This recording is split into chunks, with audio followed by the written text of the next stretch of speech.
सवितुर्वरेण्यं भर्गो देवस्य धीमहि धियो यो नः प्रचोदयात्।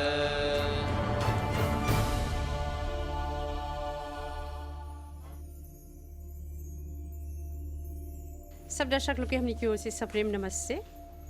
वेद की शिक्षा प्रोग्राम में आप लोगों के हमने स्वागत करते हैं। जा वैसे सब लोग जाने ना जा वेद जो है ये सबसे पुराना धर्म ग्रंथ है और महर्षि दयानंद उनकर आर्य समाज के 10 गो नियम में से एगो नियम रहा वेद का पढ़ना पढ़ाना, वेद का सुनना सुनाना सबका ये परम धर्म है। तो हमने यही खातिर वेद के प्रचार प्रसार करीला जा और वेद के जोन ज्ञान है जोन शिक्षा है ये लोगों तक पहुँचावेला जा। तो आज के प्रोग्राम में हमने गहलोत राजपूत महासभा की पंडिता सुनीता बंधन श्याम जीवन और उनका हम बहुत बहुत स्वागत करते हैं। जा नमस्ते बहन जी। हाँ, नमस्ते रत्नमाला जी। और हम अपन सभी दर्शकगण लोगन के सादर सप्रेम नमस्ते बोलत है और ई कार्यक्रम में स्वागत करत है। तो बहन जी हमने वेद के जो प्रचार प्रसार में हमने लगल है जा और आप बहुत मूल्यवान वेद के जो शिक्षा है ये लोग तक पहुँचावेला। तो आज ये प्रोग्राम में कौन विषय लेकर आल हुआ का सुनाइबा हमने के दर्शक लोग की। कार्यक्रम की शुरुआत करे से पहले चलो हमने मिल के मंत्र पाठ करी जा। बहुत ओम ईशे त्वोर्जे त्वा वायवस्थ देवो वः सविता प्रार्पयतु श्रेष्ठतमाय कर्मण आप्याय ध्वमग्निया इन्द्राय भागं प्रजावतीरनमीवा अयक्ष्मामावस्तेन ईशत माघशं सो ध्रुवा अस्मिन् गोपतौ स्यात् बहवीर्यजमानस्य पशून् पाहि। ओम शांति शांति शांति। हाँ तो रत्नमाला जी आज हमने बात करब जा जोन मनुष्य के कर्म है। अच्छा। और कई प्रकार के कर्म है और उस सब कर्म हमनी के कब कब करे के चाहेला। अच्छा तो अभी कर्म के बारे में जब बात करत हुआ तो हमने के समझाओ कर्म के मतलब का है और कितना प्रकार के कर्म। अच्छा तो शुरू करेला जा। वेद के एगो प्रमुख शिक्षा है कि कुर्वन्ने वेह कर्माणि जीजी वे शतम समाह कि हे मानव तू अपन जीवन में सदा अच्छा कर्म कर और अच्छा कर्म करते हुए तू लंबी आयु तक जिए के प्रयत्न कर। तो रत्नमाला जी मनुष्य के जो जीवन है वो कर्म करे के जीवन है। बिना कर्म के मनुष्य आगे बढ़ ही नहीं सकी। जैसे कि छोटा सुन बच्चा भी जब जन्म लेवेला तो उ कर्म करेला, जब ले उ रोई नहीं तो ओके ओकर माता दूध नहीं पिलाई। तो इस प्रकार से मनुष्य के जीवन में अनेक कर्म है और एगो बड़ा भाग है जोन कर्म के है ओकर जीवन में। मतलब कि कौन कर्म करी तो अपन परिवार के पालन पोषण करी, लंबे अवधि तक ओके काम करे के पड़ेला। मतलब कि जन्म से मृत्यु तक हमने कर्म करते चले जाए कि चाहिए। हाँ बिल्कुल। तो इस प्रकार से अनेकों कर्म हमने अपन जीवन में करीला जा और सब कर्मवन जो मनुष्य करेला तो हमनी के ऋषि महर्षि लोग उ कर्म के 3 गो भाग में बांट दिले हुन जा। तो जोन पहला कर्म है वो जोन प्रतिदिन करीला जा ओके नैतिक कर्म बोलीला जा, नित्य कर्म है। और जोन कर्म कभी कभार करीला जा, कोनो अवसर पर करीला जा और कोनो खास वजह से करीला जा, कोनो कारण से करीला जा, ओके नैमित्तिक कर्म बोलीला जा। अब आर एगो कर्म बा जेके काम्य कर्म बोलीला जा। उ कर्मवा कोनो कामना से करीला जा। अब मान लिया जाए कि एगो गृहस्थी एगो सुंदर घर बनाए के विचार करेला तो उ ओकर एगो कामना है उ सोचेला कि हम एगो सुंदर घर बनाब, त उ कामना करेला, त उ काम या कर्म ह। अब जैसे कि हमनी के सरकार जोन चारों ओर विद्यालय बनावत हवन, किड्स गार्डन बनावत हवन, हेल्थ ट्रैक बनावत हवन, त उ अपन प्रजा के हित खातिर एगो कामना ह, जोन एगो काम या कर्म ह। कारण कि उ देखत हुअन कि आबादी बढ़ता त चाहे अनेक विद्यालय सुविधा के लिए। अब जब देखत हुअन कि जोन छोटा बच्चा बा जोन प्री प्राइमरी स्कूल जाला, त ओ लोग के विद्या ग्रहण करे के चाहिए। हाँ, त स्कूल खोलत हुअन और साथ में किड्स गार्डन भी बनावत हुअन ओ लोग के मनोरंजन खातिर। और हमनी के जोन एडल्ट लोग बा, जोन एडल्ट हवन जा, त ओ लोग काम करे जालन जा, त ओ लोग के मतलब कि मॉर्निंग वॉक, इवनिंग वॉक खातिर हेल्थ ट्रैक बनावत हुअन। त ई सब एगो कर्म ह जोन कामना ह, त ई काम या कर्म में आ जाला। अब मान लिया जाए कि एगो गृहस्थी अपन लगे एगो संतान उत्पन्न करे चाहता, त ओ लोग के एगो कामना है ना कि ओ लोग यहाँ एगो संतान आए, त ई काम या कर्म है। अब ऐसे ही एगो दूसर कर्म बा जो नैमित्तिक कर्म है। नैमित्तिक कर्म बोलल जाला जोन कबो कबो कोनो कारण से करेला जा। अच्छा। उ रोज नहीं होला।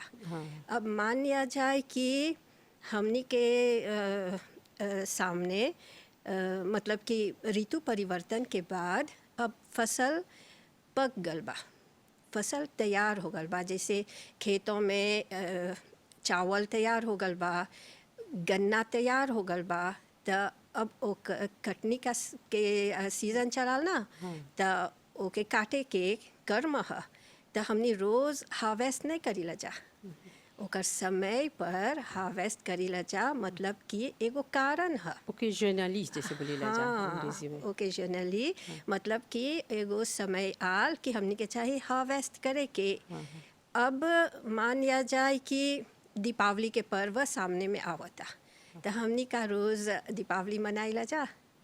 दीपावली तभी मनावब जा जब अमावस्या, कार्तिक महीने के अमावस्या तिथि आए, ओकर समय आए, ओकर अवसर आए, तभी त हमनी दीपावली मनावब जा, मतलब एगो कारण बा। त सब पर्व के पीछे एगो कारण रहेला, और तभी हमनी ओकर समय पर, ओकर अवसर पर पर्व मनाइला जा। अब मान ला कि तोहर घरे एगो संतान के जन्म होल बा, त ओकर एगो नाम देवे के चाही ना, नामकरण जो है संस्कार। त अब हमनी के चाही नामकरण संस्कार करे के, जामे उ बालक के एगो नाम दियाए। त कब उ संस्कारवा का रोज करब जा नहीं ना, ओकर समय आल जब बालक के जन्म होल, जब ओके एगो नाम देवे के होइली जा, तब नामकरण संस्कार कर ली जा। रोज ही त नहीं न करब जा नामकरण मतलब संस्कार। जब एगो अवसर चलावेला तब हाँ, जब एगो निमित्त से एगो कारण से जब कोई पर्व मनाइला जा, या कोई संस्कार मनाइला जा, या कोई कुछ अपन घरे हमनी निर्माण करीला जा, त रोज नहीं न करीला जा, वो कभी कभार करीला जा, त ओके नैमित्तिक कर्म बोलीला जा। त इसी प्रकार आर एगो कर्म बा जोन रोज करीला जा। हमनी के ऋषि महर्षि लोग उ कर्मवा के नैतिक कर्म बतैले हवन जा। उ प्रतिदिन के कर्म ह, रोज करे के चाहेला। त उ कर्मवा के 5 गो कर्म ऐसन गृहस्थी लोगन के हमनी के करे के अनिवार्य है, हमनी के विधान है। अच्छा, जब बात करत हो 5 गो कर्म जो हमनी के नित्य चाहे करे के, अब ई पर तनी विस्तार से हमनी के समझाइबा। अच्छा, त हमनी के ऋषि महर्षि लोग हमनी के बतलैले हवन जा कि जोन रोज के कर्म हमनी के करे के चाही, चाहे वो स्त्री हो या पुरुष हो, त ओके बतलैले हवन जा 5 गो कर्म 5 गो यज बोले हवन जा। अच्छा, त 5 गो यज। हाँ। ये पता नहीं, अब विस्तार से समझाएबा कि 5 गो कौन कौन से यज है जो हमने के नित्य चाहिए करेगी। हाँ, पहले तो हम बतला देवत है आपके कि यज्ञ जोन है वो एगो श्रेष्ठ कर्म है, वो एगो अच्छा कर्म है और वो ऐसन कर्म है कि जोन से खुद के भी भलाई होय और सबके भलाई होय। वो खातिर ओके यज्ञ बोला जाला, वो कर्मवा के यज्ञ बोलनी जा। और हमनी के ऋषि महर्षि लोग ओकर में आर एगो शब्द जोड़ देले हवन जा, ओके महायज्ञ बना देले हवन जा। अच्छा, त मतलब कि हमनी के स्त्री पुरुष के दैनिक प्रतिदिन रोज के जोन 5 गो महायज्ञ है वो करे के विधान बा, हमनी के कर्तव्य है। केवल ब्रह्मचारी के ई रोज के ओके केवल संध्या और अग्निहोत्र करे के है, लेकिन स्त्री पुरुष के गृहस्थी के जे परिवार में रहेला, जे बाल बच्चे के माता पिता होवन जा, वो लोग के ई 5 गो कर्तव्य है, अनिवार्य रूप से ही विधान करल चला। त ई 5 गो महायज्ञ में जोन पहला महायज्ञ है वो है ब्रह्म यज्ञ। ब्रह्म के 2 गो अर्थ होएला, एगो है ईश्वर और दूसर है वेद।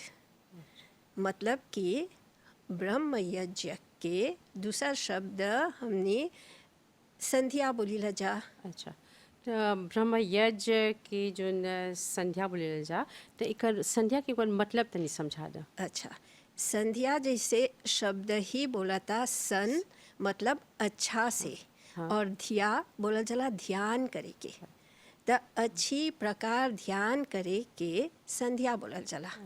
अब ये संध्या या ब्रह्म यज्ञ के 2 गो भाग बा। मतलब कि संध्या पर ईश्वर के ध्यान कर ली जा, पहला भाग। दूसरा भाग है स्वाध्याय करे के। स्वाध्याय मतलब स्वाध्याय कहाँ करब जा, त वेद के पढ़े के। कारण जैसे बात अभी स्वाध्याय, स्व मतलब कि अपने आप, और ध्याय मतलब कि अध्ययन करे करे के। के। अभी हम एकर पर भी आवब, लेकिन हाँ, पहला मतलब कि संध्या अच्छी प्रकार से ईश्वर के ध्यान कर ली जा। ध्यान करने के बाद अध्ययन करब जा, वेद के पढ़ब जा, अध्ययन करब जा। कारण कि जब हमने अच्छा से ध्यान करे चाहब जा, और ध्यान कैसे होला, जब तोहर में ज्ञान रही, और ज्ञान कहाँ से मिलेला, तो वेद से मिलेला। तो इसलिए ये ज़रूरी है कि संध्या करने के बाद हमने स्वाध्याय करब जा, ध्यान करब जा, ताकि हमने समझे सकब जा कि ईश्वर का है, ईश्वर के बारे में हमने के ज्ञान रही, तभी हमने भ्रम में नहीं पड़ब जा, हमने भ्रांति में नहीं रहब जा, और हमने भ्रम में या सुपरस्टिशन में नहीं आवब जा। हमने के पता रही दृढ़ता पूर्वक कि ईश्वर का है, ईश्वर के बारे में हमने जानब जा, तो हमने अच्छा से ध्यान करे सकब जा। तो पंडिता जी अभी बोलक कि हमने के चाहिए स्वाध्याय करे के, अपने आप मनन चिंतन चाहिए करे के, पढ़े के। तो मान ला एगो आदमी अपने आप जब स्वाध्याय करता, चिंतन करता, तो ओकर से कोनो गलती हो जाए तो का चाहिए करेगी। अच्छा, पहले तो जब संध्या कर ली जा तो ईश्वर के ध्यान कर ले ली जा, वेद के अध्ययन कर ले ली जा। अब स्वाध्याय करब जा। स्वाध्याय के 2 गो अर्थ होएला, एगो वेद पढ़े के, और दूसर स्व मतलब अपने आप के, अध्याय मतलब अपन आप के अध्ययन करे के। जैसे हमने अंग्रेजी में बोलब जा सेल्फ स्टडी करे के। तो हमने बैठ के चिंतन करब जा कि आज हमर से कोनो गलती तो नहीं हो गल, आज हम कोनो भूल तो नहीं कर देनी, कि आज हम कोई के कड़वा तो नहीं बोल देली, कि आज हम कोई के वस्तु उठा के अपन बस्ते में तो नहीं डाल देली कि आज हम कोई के बुरा तो नहीं कर देनी। तो ये सब जब हमने अपन आप में ढूंढब जा, चिंतन करब जा, तो हमनी के कबो दिखाई दे कि हमनी से एगो भूल हो गल बा। तो अभी जैसे तोहर प्रश्न रहल कि का चाही करे के जब हमनी से ऐसा एगो भूल हो जाए। तो जब हमनी से ऐसा एगो भूल हो जाए तो हमनी के चाहेला उ भूल के सुधारे के प्रयत्न करे के कि काल जब हमनी संध्या करब जा तो हमनी से औसन भूल नहीं होई। अच्छा। और यदि हमनी कोई के वस्तु उठा ले ली जा बिना आज के तो उ चोरी कहलाला। तो का करब जा, हमनी उ भूल के सुधारे खातिर जाके ओकर वस्तु ओकर हियाँ लौटा देवब जा। तब बहन जी यहाँ पर बहुत ज़रूरी है कि आदमी के चाहिए अपन मनन चिंतन चाहिए करे के कि चाहे जाने के ओकर कर्म दिन भर के कैसन कर्म करलक और कोनो कर्म ऐसन जो ठीक नहीं है तो के चाहिए भूल ओकर सुधार के ताकि फिर दोबारा वो ऐसा गलती नहीं करी। कारण कि जब एगो भूल करला एक बार और तू ओकर प्रायश्चित कर लेला, सुधार लेला, तो अब तू दोबारा वही गलती करबा तो वो गलती नहीं रहेला, भूल नहीं रहेला, वो एगो आदत बन जाला। तो जोन हमनी से गलती होल एक बार हमनी चिंतन करके उ गलती के सुधार देली सा तो दोबारा उ गलती हमनी के अपन जीवन में नहीं चाहिए आने के। एकरे बोल जाला सेल्फ स्टडी और स्वाध्याय, अपन आप के चिंतन मनन करके देखे के चाहिए। तब बहन जी ये तो हमने अभी ब्रह्म यज्ञ पर बात करत रही जा, संध्या पर। तो संध्या जोन है वो स्त्री पुरुष के सुबह और शाम करे के हमने के ऋषि महर्षि लोग बतलैले हों जा। सुबह जब सूर्योदय हुई तो हमने के बैठ के अच्छी प्रकार से ईश्वर के ध्यान करे के, और शाम के जब सायन के जब सूर्य अस्त होए तब हमनी के चाहेला अपन कर्तव्य समझ के बैठ के संध्या करे के परिवार सहित गृहस्थी, और ये हमनी के रोज़ के दैनिक कर्तव्य है। और ये सब बहुत सुंदर मंत्र संध्या के, बहुत सुंदर माता पिता अपन परिवार के साथ बच्चा लोग के लेके सबके चाहिए संध्या करे के। अगर और कभी कभी बच्चा लोग बहुत सवेरे चल जालन जा स्कूल तो ज़रूरी है कि शाम के समय सूर्य अस्त के बाद चाहिए संध्या परिवार के साथ करें। ये तो माता पिता के वो लोग के संस्कार में बतलावल गल बा कि अगर एगो माता पिता देखी कि ओकर बच्चा संध्या नहीं कर ले बा तो वो के बोली आज भोजन नहीं मिली। संध्या करब तभी तोहरा भोजन पर सब। तो इस प्रकार से बच्चे लोगन के आदत बन जाए, वो लोग जान जइहन जा कि जब तक संध्या नहीं करब तब तक माताजी भोजन नहीं परोसियन। तो ऐसे करके माँ बाप समझा देवेलन छोटा से, और वो बच्चा भी देखेलन कि हमनी के माँ बाप तो संध्या करके भोजन करी, तो हमनी काहे बिना संध्या कर ले भोजन करब जा। मतलब कि एगो आदत बन जाए के। तो ये हमनी के, और हमनी के महर्षि स्वामी दयानंद जी महाराज संस्कार विधि में क्रम से हमनी के संध्या पर विधि बतला दिले होवन। और ये उतना लंबा समय नहीं लगेला। 15 मिनट संध्या हो जाए। 10-15 मिनट में, मतलब कि रोज जब बोलते जैबा अभ्यास बा तो जल्दी हो जाला, क्योंकि शब्दों से परिचित हुआ ना, मंत्रों से परिचित है। तो इस प्रकार से तो ई तरह ब्रह्म यज्ञ संध्या। अब एकर बाद जो दूसरा महायज्ञ है तो ओके बोलल जाला देव यज्ञ। देव यज्ञ के भी दूगो भाग बा। जैसे कि पहला भाग है सत्पुरुषों के संग करे के।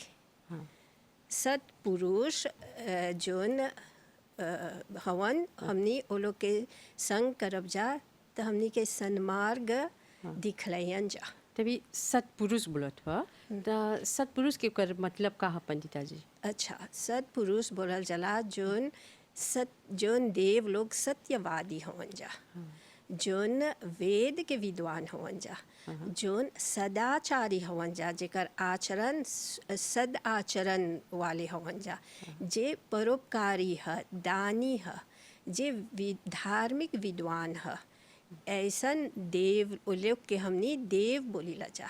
तो ये लोग कौन देव हवन जा? ये लोग चेतन देव हवन जा। वो लोग हमनी के मार्गदर्शन करेलन जा।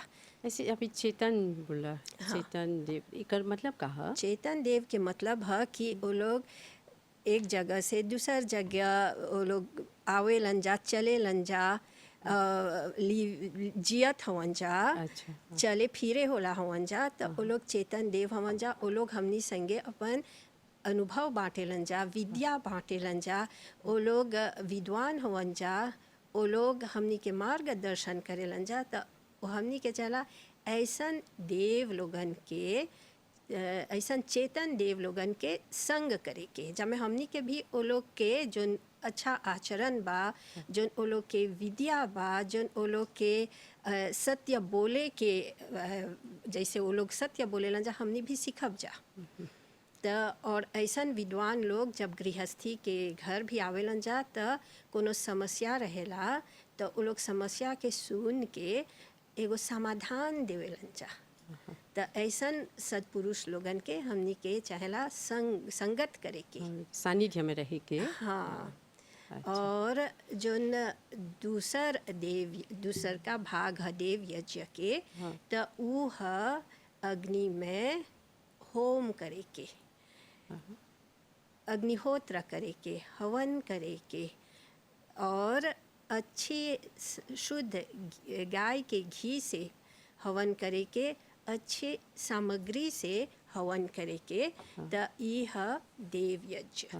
अच्छा, जो अभी बोला था अच्छे सामग्री, तो तनिसन ई पर समझाओ जी कि मतलब कहा कि अच्छे सामग्री। अच्छा सामग्री मतलब कि 4 प्रकार के द्रव्य हमनी मिला के तो ओके सामग्री बनाव जा। अब जैसे कि पहला जो द्रव्य है ओके चाहे सुगंधित पदार्थ रहे के। सुगंधित पदार्थ तोहरा कैसे बा दालचीनी, कैसे बा इलायची, कैसे बा लौंग, ये सब सुगंधित वस्तु है ना, सुगंधित पदार्थ है। तो ये पहला भाग है सुगंधित। हाँ।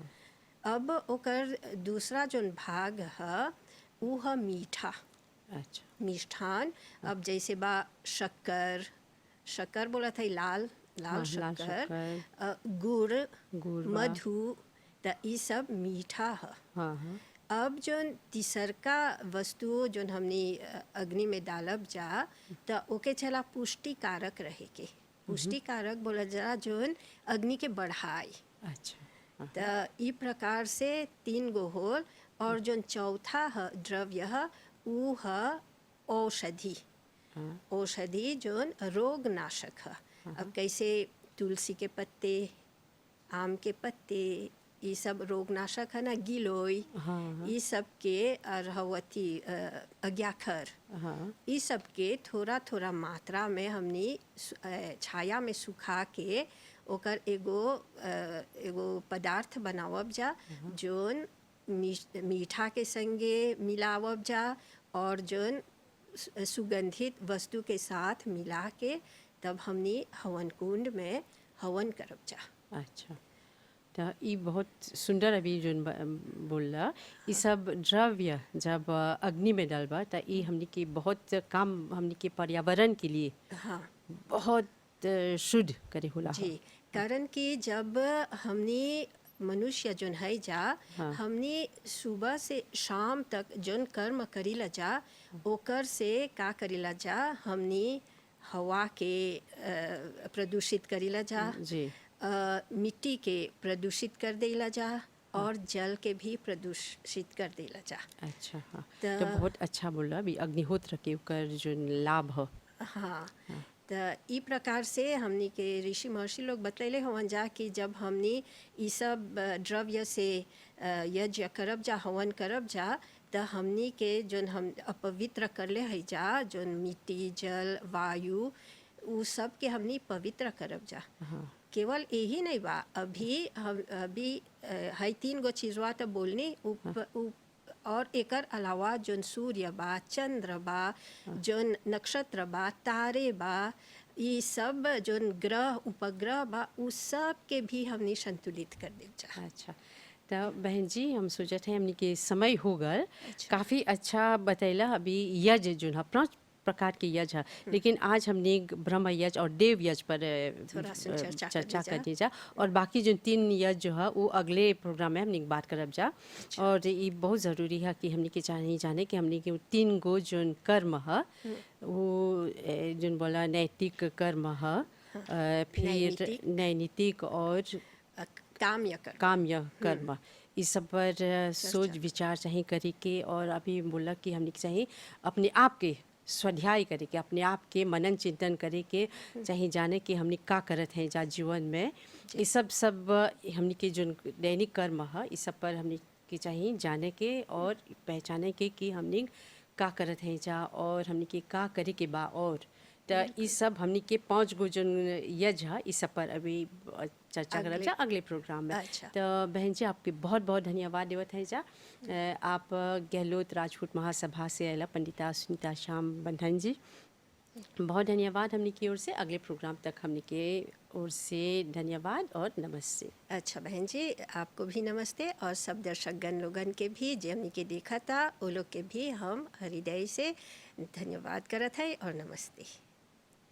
दर्शक लोग, आज विशेषकर हमने बात करनी जा 3 गो जो हमने के कर्म है ये पर चर्चा होल, और फिर बहन जी यज्ञ पर बोलन, और जैसे बोलन हमने के 5 प्रकार के यज्ञ है और अभी 2 प्रकार के यज्ञ पर चर्चा करनी जा। अगले बार फिर हमने आवब जा 3 गो और जो विशेष प्रकार के यज्ञ है इस सब पर विचार करब जा। तो आप लोग ध्यान देला जा, ये प्रोग्राम सुनला जा, देखला जा, और इस पर भी आप लोग सोच विचार करके इस पर चिंतन कर जा, और इससे हमने के जीवन जो है ये एकदम अच्छा हुई। और हमने कौन उद्देश्य से इस संसार में आल है जा, हमने के कर्म का है, और संसार छोड़े से पहले हमने का करके गईनी जा, इस सब पर मनन चिंतन चाहे करे के।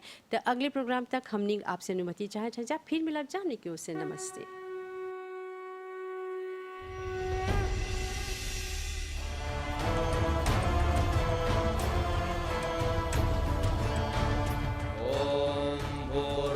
सुवः तत्सवितुर्वरेण्यं भर्गो देवस्य धीमहि धियो यो नः प्रचोदयात्।